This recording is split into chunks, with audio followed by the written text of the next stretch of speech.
Frigid temperatures, some that could feel as cold as -30 degrees, moved across the east coast on Friday as the region attempted to clean up from a massive winter storm that brought more than a foot of snow, hurricane-force winds and coastal flooding a day earlier. Forecasters predict strong winds and record-breaking cold air will sweep the region, from the mid-Atlantic to New England, and hang around through the weekend. "This is chilly stuff," Brian Hurley, a meteorologist with the National Weather Service's Weather Prediction Center in College Park, Maryland, said.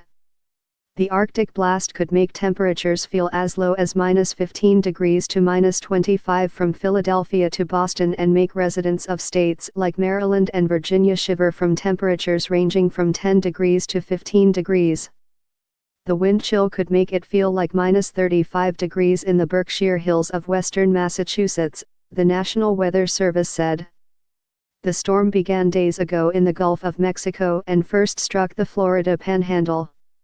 By Thursday, it was wreaking havoc as blizzard warnings and states of emergency went into effect along the eastern seaboard. Wind gusts hit more than 70 mph, 113 km per hour, in places, and some areas saw as much as 18 inches, 46 centimeters, of snow.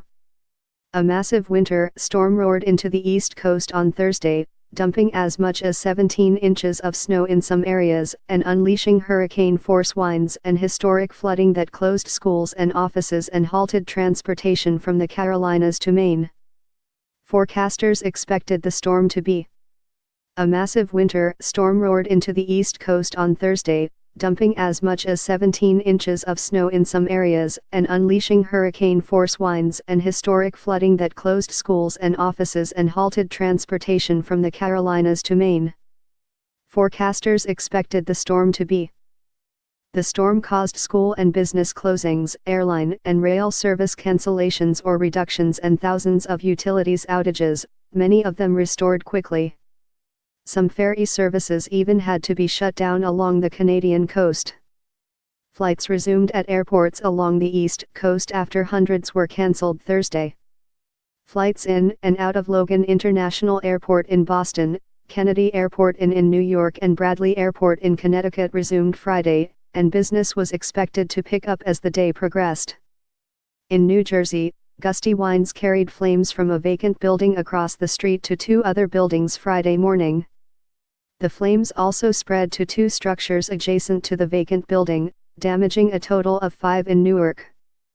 2 firefighters received minor injuries. In the South, the winter weather forced portable toilets to be put in place outside Mississippi's capital after pipes burst and it caused iguanas to become sluggish and topple from trees in South Florida. Residents of southeast Georgia were treated to a rare half-foot of snow, 15 centimeters. In New England, powerful winds brought coastal flooding that reached historic levels in some communities with icy water overflowing piers, streets, and restaurants and stranding some people who had to be rescued. The only place where blizzard conditions were reported during Thursday's storm, however, was Block Island, Rhode Island.